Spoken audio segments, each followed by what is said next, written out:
আজকে যে বিষয়টা তোমাদের সাথে শেয়ার করতে যাচ্ছি সেটা হচ্ছে আমরা অনেক সময় বলে থাকি যে আমাকে কি পাগল মনে করছো, আমাকে কি পাগল মনে করো, আমাকে কি বোকা মনে করো, আমাকে কি এরকম খামখেয়ালি মনে করো, আমাকে কি সৎ মনে করো, আমাকে কি অসৎ মনে করো। এরকম ধরনের যত বাক্য আছে আমরা এক নিমেষেই করে ফেলতে পারি।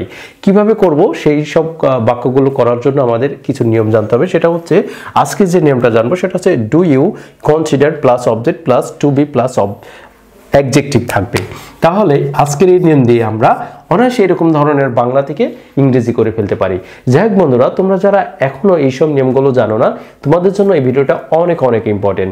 যাই হোক বন্ধুরা, তোমরা যারা কথা বলতে চাও ইংরেজিতে, যারা শিখতে চাও, ইংরেজি ভালোভাবে শিখতে চাও বা ইংরেজিতে কথা বলতে চাও, অবশ্যই এইসব রুলসগুলো তোমাদের জানতে হবে। যাই হোক বন্ধুরা, আমরা শুরু করতে যাচ্ছি। তাহলে দেখো আমরা কিভাবে সেন্টেন্সটা গঠন করব।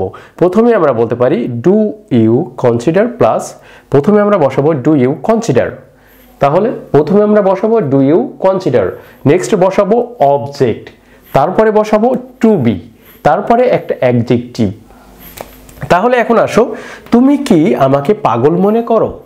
তাহলে এখন এটার জন্য আমাদের এই যে রুলসটা, যে স্ট্রাকচারটা, সেটা আমাদের এখানে প্রয়োগ করতে হবে। তাহলে প্রথমে আমরা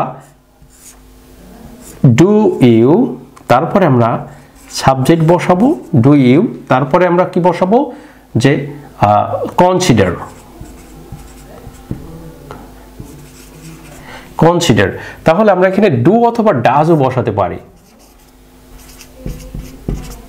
তাহলে এখানে দেখো ডু ইউ কনসিডার, এরপরে আমরা অবজেক্ট বসাবো। অবজেক্টকে এখানে মি মানে আমাকে।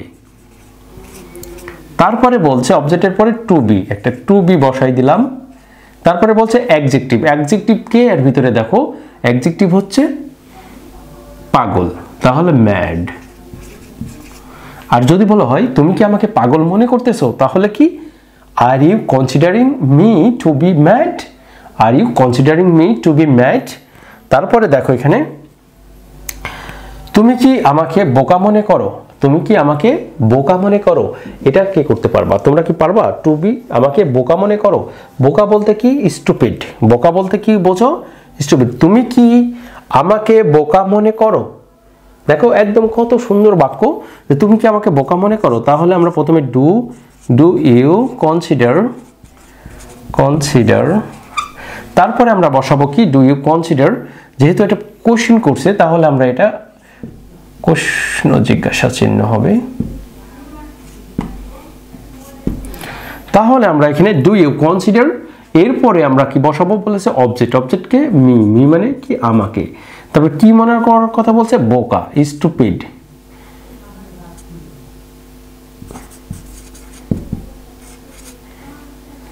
ডু ইউ স্টুপিড, এখানে বলছে তুমি কি আমাকে কি মনে করো, বোকা মনে করো। Do you consider me stupid. তারপরে দেখো সে কি তাকে খামখেয়ালি মনে করে।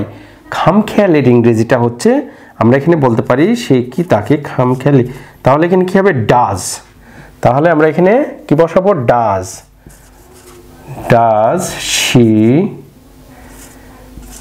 শি।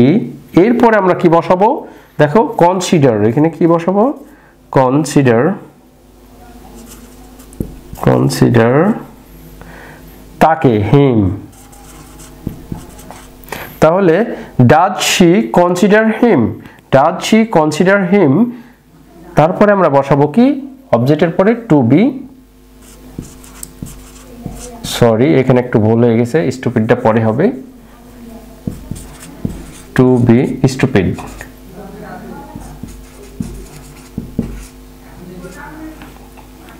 তারপরে এখানে দেখো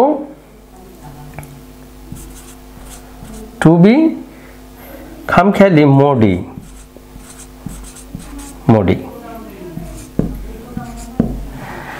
তারপরে ফাইনালি যেটা আছে তারা তাকে সৎ মনে করে।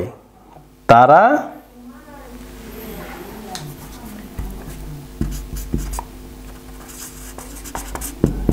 এখানে কি হবে, তারা কি তাকে সৎ মনে করে, তারা কি তাকে সৎ মনে করে। তাহলে আমরা এখানে কি লিখবো, এখানে আমরা ডু লিখবো, ডু দে কনসিডার। এরপরে আমরা অ্যাডজেক্টিভ লিখবো, যেহেতু কনসিডার পরে সরি একটা অবজেক্ট লিখবো হিম, তারপরে আমরা টু বি লিখবো, টু বি, এরপরে আমরা লিখবো যে সৎ, সৎ কি অনেস্ট।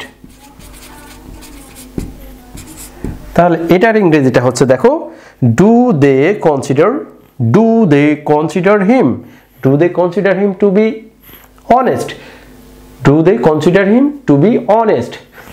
তারা কি তাকে সৎ মনে করে, তারা কি তাকে সৎ মনে করে, do they consider him to be honest. এভাবেই কিন্তু তোমাদের এই সেন্টেন্সগুলো তৈরি করতে হবে।